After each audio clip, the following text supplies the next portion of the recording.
Hi everyone. In this tutorial I'm going to demonstrate how to record music from an external MIDI keyboard.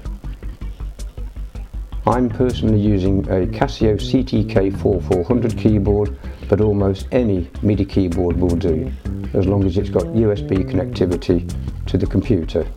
Just to let you know that it's usually best if the keyboard is powered up and plugged into the USB port before you start Magix, otherwise you'll find that the driver won't work.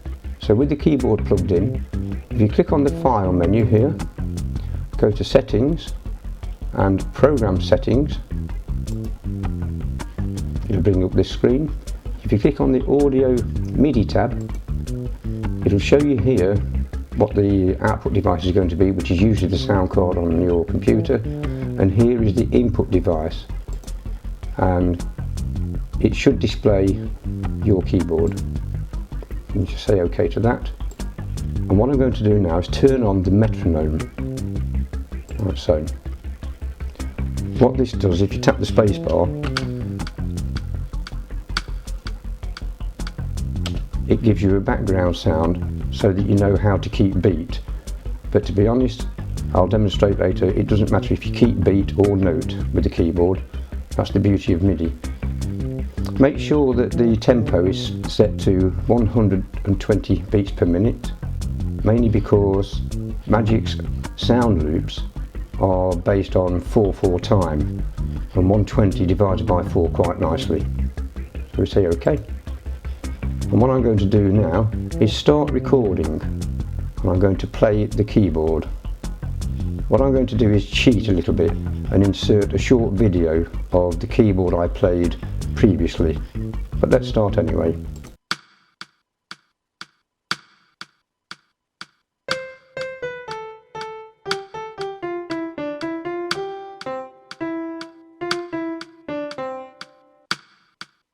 Stop that.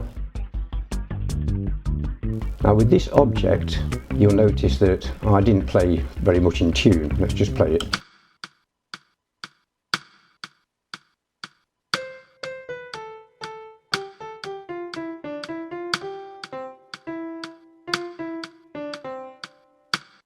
Stop that.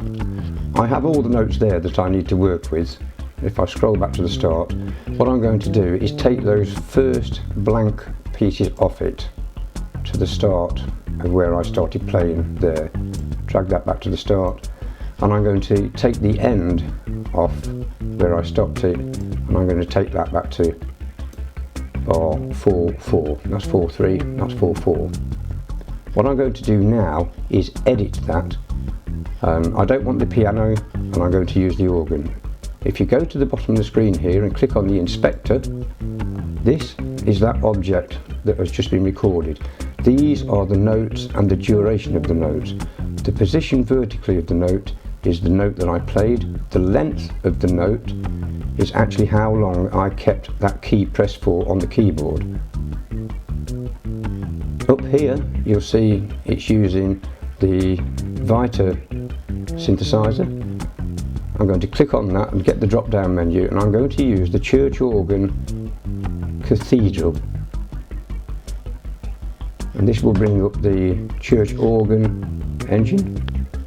You may find with Magix, if like me you've got a slow computer or not a particularly fast computer, sometimes you may think that Magix is locked up or has become unresponsive, but the computations in the background are so great that it takes a while for it to catch up, so if it does lock up, just bear with it.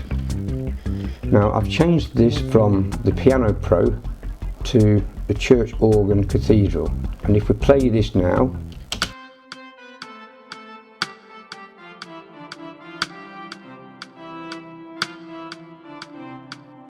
we'll stop that. What we need to do now is to zoom in to this inspector timeline, and it's a case of constantly moving and dragging the instruments to where you want them. This is the first note I played, and if it's not on the start of a beat, if you notice each individual beat is now split into 8 sub-beats or quavers. and you can make these, you can put these notes where you want on any note, and you can also stretch them to make them play longer, or you can shorten them. And what I'm going to do is play about with all of these until I've got the notes in the right place and on the right note and for the right length. So for the next few minutes I'm just going to play around with these until I've got them in the right place. Bear with me, I may have to speed up the video here.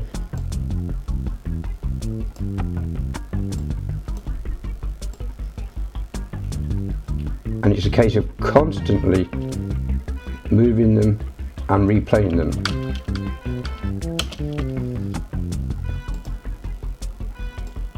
I'm going to make most of them 3 beats long, or 3 quavers long, and if they're not on the start of a line because I didn't play the keyboard very well, right there and there, pick it up, move it and drop it onto a line so it locks on.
Okay, we'll go back to the keyboard. We can close the organ synthesizer down. What you'll find here is Magix has extended this object now quite a lot because I didn't change. If you look at the inspector, the amount of play time here goes on to 16 bars, but that's not a problem because we'll just bring this back, left click and drag to 4 bars, like so. We'll play that.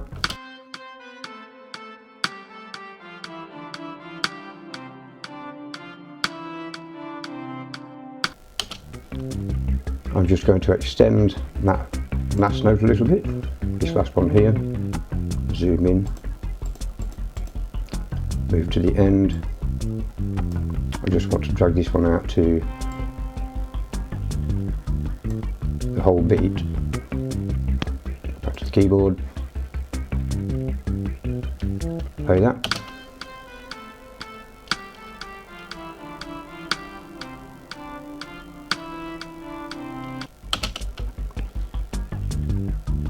And what I'm going to do is scroll across here and find this timeline duration of 16 bars, and I'm just going to pull that back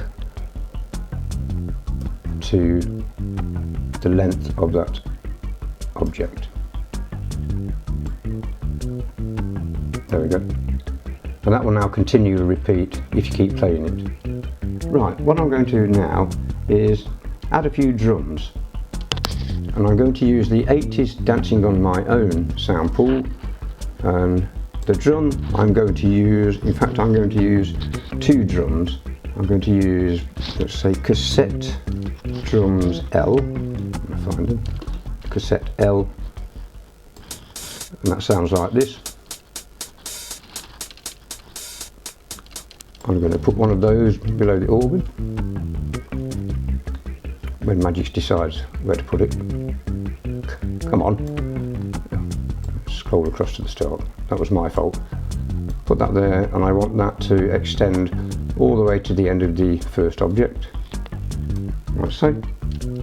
And I want to use cassette drums D.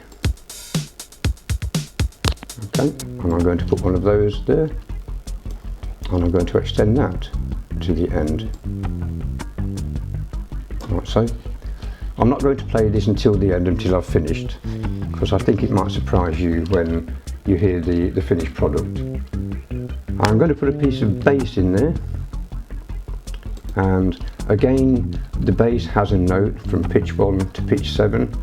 As it happens in the 80s Dancing on My Own sound pool, these represent C, D, E, F, G, A and B. And what I'm going to do is use, what shall I use? I want one that's got a bit of a bump to it, so I'm going to use cassette bass A. Now let me put one of those on there, and I want to use a number 1. So let's put a number 1 on there. Now if you notice, this is actually the whole length of that object, but all I want is this very first bump at the start. So I'm going to trim that from the end and take that off to the start of there, to the first beat. And I'm going to use a 4 next. So, and again I'm going to trim everything off except that first note. And I'm going to use a 5. Trim that off. And I'm going to use a 1. Trim that off.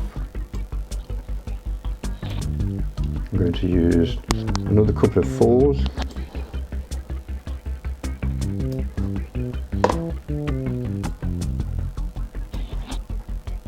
In fact, I'll just copy that one. Then I'm going to use another 5. Trim that back. And finally, I'm going to use another 1. But given the fact that this is a number 1, I just can highlight that, hold the control key down, left click and drag, and copy that to the end, like so. And now I'm going to add some strings. Click on the strings, and the strings I'm going to use is cassette strings A. They sound like this. Okay, so I'm going to drag a number 1 to the start of there, and I'm going to trim off everything except that first beat and the 4. Trim that one off. And a 5. It's exactly the same as the bass above, really.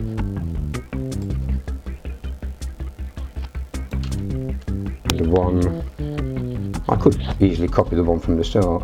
Another 1. Trim that. And 2 more number 4s.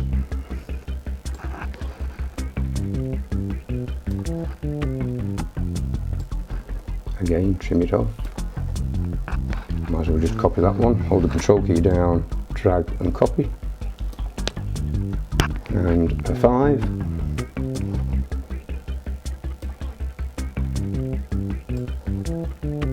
And again, I'll nick this number 1 from the start. Copy that. So, what I'm also going to do now is to copy this object I recorded and change to the organ, highlight the object, hold the control key down, drag it and drop it to the next available track. Here will be track 6. Now Magix does a weird thing here. It's called this Tony's stuff. That's because it's looked in a folder and doesn't really know what it needs to be. So with this object, if you click here and play solo, all of the rest will be greyed out. And if you play this instrument now, tap the space bar, again we've got Magix with a little bit of latency here. It will actually start playing it. There we go. But it's got nothing in it. Let's just turn the metronome back off. Again, Magix is slaving away in the background trying to keep up. And I'm going to turn on the inspector for that object. And as you can see here, it doesn't really have a name. So what I'm going to do is yet again change it to the church organ cathedral, like so. That will then bring up the cathedral engine. But what I'm going to do with this one is change the pitch here, and I'm going to turn the pitch left and drop it down by 12 notes. That is 1 full octave from the one on the top of the track here. I can close that engine down again, and I can change this to the keyboard. And I can now play this one on its own, and if you notice now, it's given it a name because it knows what it's supposed to be playing. So I'll just play a short piece of that. That'll do. We'll take the solo off. Now all of these instruments are at different volumes. The organ is quite low, so on the left hand side of each track are a few controls, and I'm going to click on the effects for that track, and I'm going to turn that organ up by 10 decibels because the organ is rather quiet, like so. And I'm going to do the same with the bottom organ. Turn that one up by 10 decibels.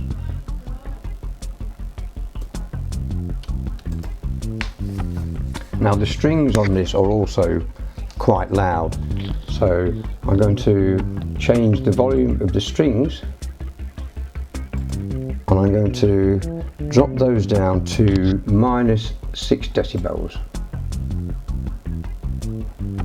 So, and with the bass is also a little on the loud side. So I'm going to drop the bass down to -2 dBs. not too much. There we go. And the drums, these are a little bit overpowering, so I'm going to drop both of the drums down to -6 decibels. So, and the same with the second one.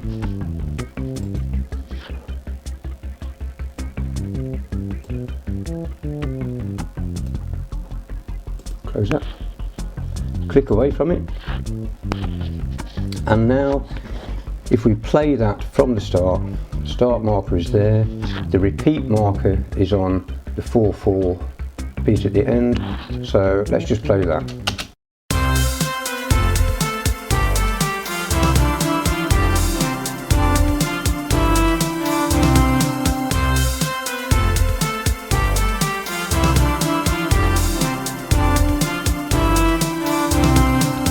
Stop that. Now, did you expect that? Probably not, but hopefully that's a demonstration how you can record from an external keyboard, even if you can play badly and in the wrong pitch and at the wrong speed, and modify using the MIDI editor. I hope you found that useful.